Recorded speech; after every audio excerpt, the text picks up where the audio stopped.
mask of my boar.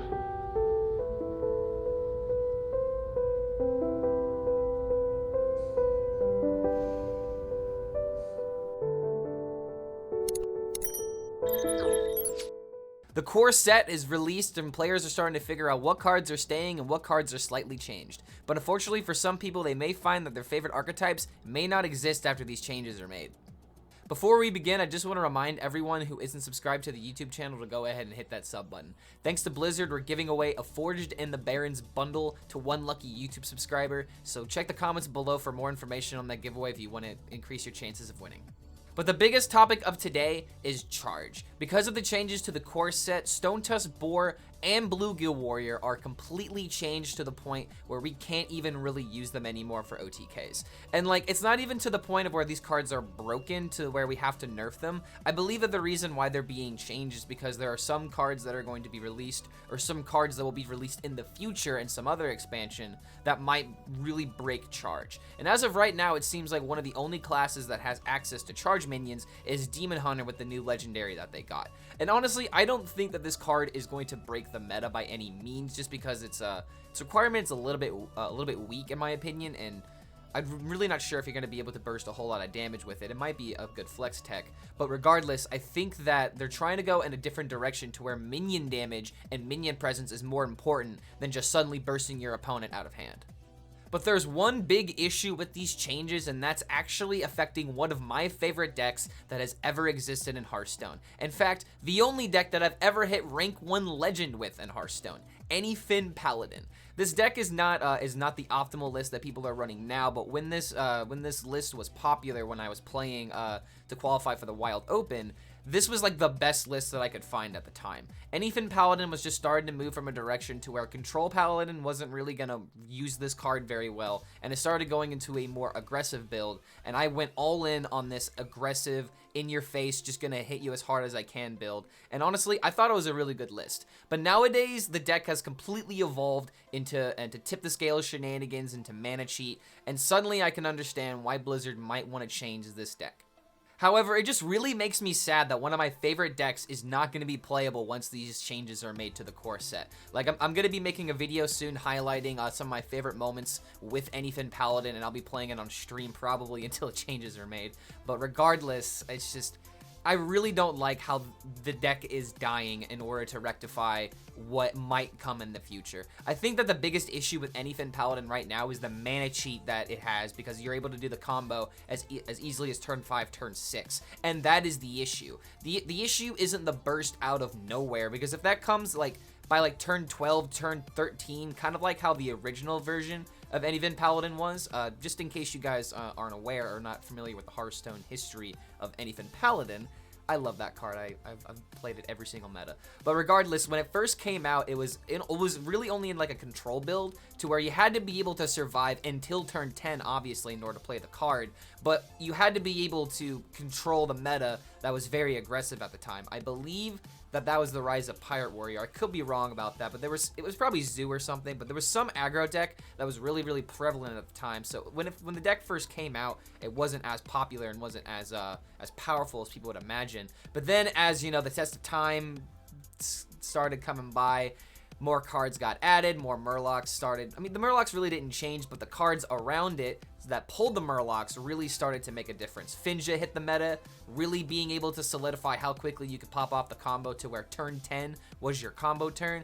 And then Tip the Scales just completely just turboed that into overdrive. And honestly, it's because of Prismatic Lens.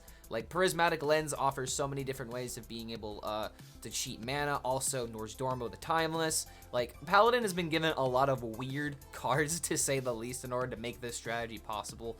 But it's just, like I said, it really makes me upset that Anyfin Paladin has to die as a deck, because charge itself is not necessarily a broken mechanic, but it can be so easily manipulated in the right circumstances. And so that leads into the question, is charge a broken mechanic in Hearthstone? I want to say no, because charge itself is not inherently broken. However, it does lead to a lot of negative player experiences. Usually, from what I've been able to tell in the past couple of years since I've been able to play Hearthstone, people don't like it when they die out of nowhere. And charge kind of, you know, and it really helps out those strategies and really enforces that kind of gameplay against people, because Let's face it, whenever you see King Crush and you know that you're at 8 HP, you're never happy in order to see it happen, even though often you anticipate it.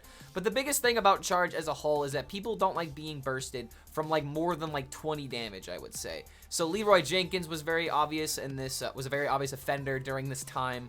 King Crush has had its moments, but usually it's been pretty limited unless you're playing like some kind of meme deck. And I'm pretty sure that Hearthstone wants these kind of memes in order to still be possible. Because King Crush decks, Alakir decks, as well as Grom decks, like I actually had a recent Vol'jin combo that was aimed to play 2 Groms in one turn, essentially play one then copy it.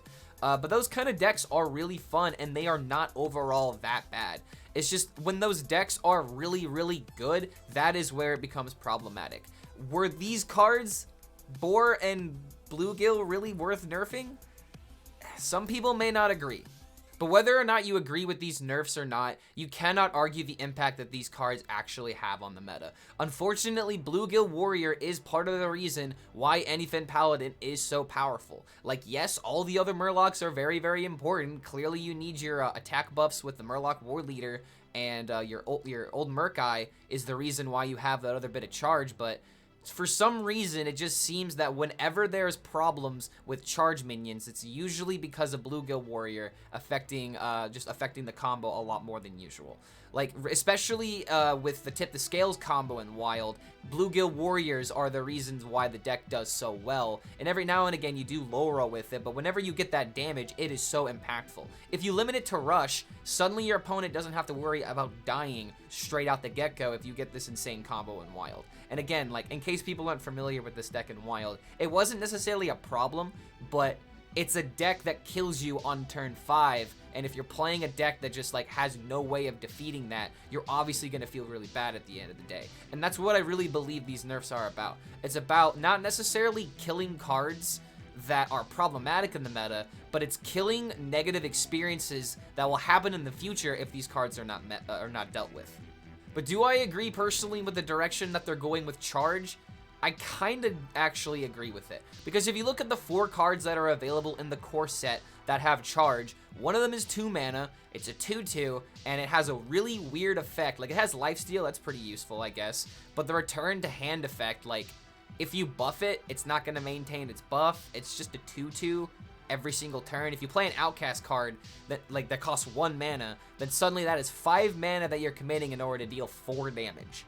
That's not really that impactful. And then the other cards are clear win conditions for these kind of classes that need burst, that need just need interactive ways in order to deal damage. And I really believe what they're doing with Alakir is very interesting, because suddenly Alakir is like a little bit harder minion to remove, and it's always just felt lackluster compared to King Crush and Grom. So I really like the direction that Alakir is going in particular. But again, it's just it really, really sucks to see my favorite deck of all time have to suffer because other cards enable it. And I guess that's just pretty much what I'm trying to say with this video, is that every now and again, you have to be able to understand what is the problem. It's not necessarily that these rush cards are these charge cards are the problem. Stone Tusk Boar and Bluegill Warrior are not the problem.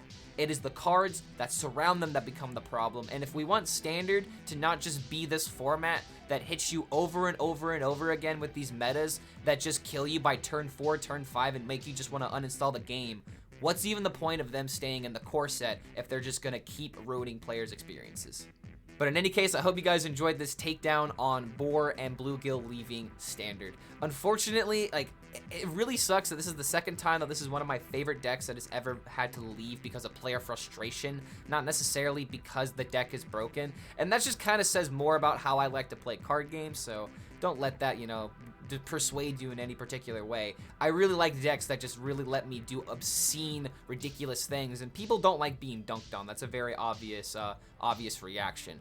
But these are changes that need to be made to the game that will improve the overall health of the game and will honestly make minion boards matter again. I think that's the most important thing about Hearthstone. And I actually want to know if you guys agree with that take, because if you look back at old classic Hearthstone, aside from like getting hit by like trees and getting hit for like pyroblasts and like spells and whatnot, it was a very minion based game. Like, take Handlock for example. Handlock is a perfect example of what I believe classic Hearthstone and what future Hearthstone could provide future generations.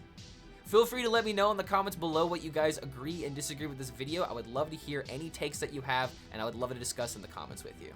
Now let's go ahead and bow our heads for a second, and a moment of peace for Anyfin Paladin. I hope your favorite decks are saved from the mercy of the core set, and we'll see you for the next video.